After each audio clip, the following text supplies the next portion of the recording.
Next section है ATC.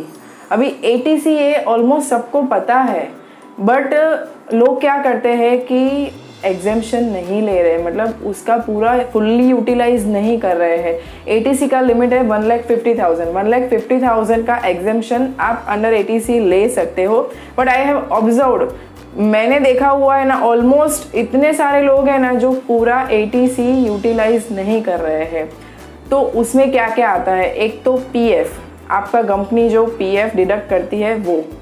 Second PPF, additionally आप जो पीपीएफ में अमाउंट इन्वेस्ट करते हो वो, पीपीएफ का इंटरेस्ट भी अच्छा है, this is a good saving option.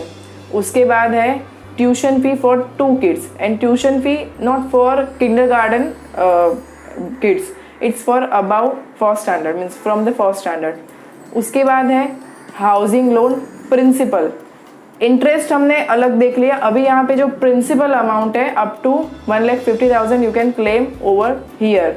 उसके बाद registration and stamp duty. Suppose आपने ये साल में घर लिया है, जनरली घर लेते हैं, हाउसिंग लोन स्टार्ट होता है तो सबसे पहले 2-3 साल में तो अपना सिर्फ इंटरेस्ट पोर्शन ही होता है।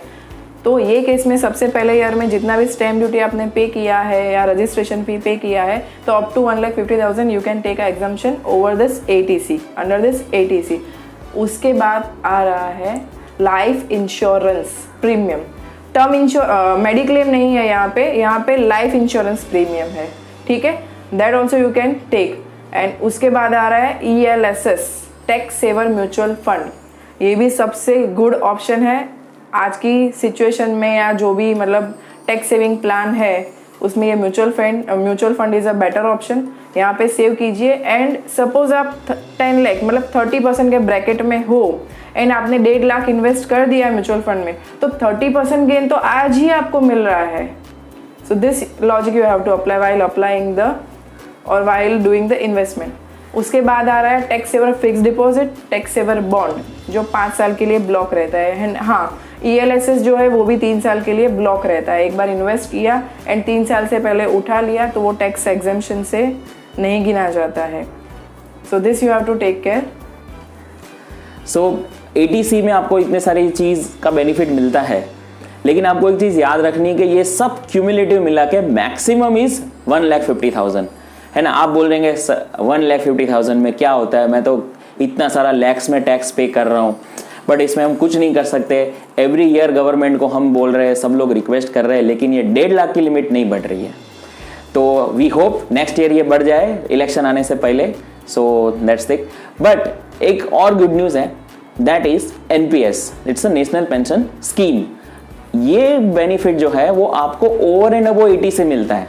मतलब आपने अगर NPS में पैसे इन्वेस्ट किए तो आपको ओवर एंड अबव ATC की लिमिट मतलब 1.5 लाख से ऊपर आपको एडिशनली 50,000 रुपया, मैक्सिमम 50,000 तक आपको ये बेनिफिट मिलेगा। तो जब NPS हम सिलेक्ट करेंगे ना, तो हमें बहुत ही केयरफुली ये सिलेक्ट करना है। सबसे पहले उसको जानिए NPS है क्या। NPS ये है कि आपको 60 की एज के बाद ये पैसा मिलेगा, नंबर 1।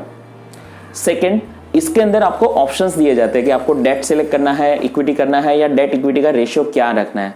तो मेक श्योर आप इक्विटी रेशियो ज़्यादा रखना, बिकॉज लेट अस से आपकी एज अगर 40 है, 35 है, 30 है, 45 है और इवन 50 है, तो आपको इक्विटी पोर्शन ही ज़्यादा रिटर्न देगा। एंड HDFC SBI के जो NPS है वो आज के दिन में भी बहुत अच्छे से परफॉर्म कर रहे हैं, 12% एन्युअलाइज रिटर्न छूट रहा है। तो गो फॉर दैट।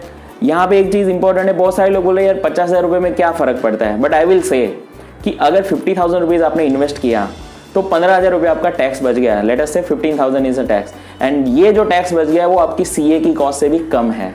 तो आपके सिर्फ NPS करने से आपकी CA की कॉस्ट बच जाती है। तो गो फॉर NPS। मैं पर्सनली खुद कर रहा हूँ, आपको भी रिकमेंड कर रहा हूँ।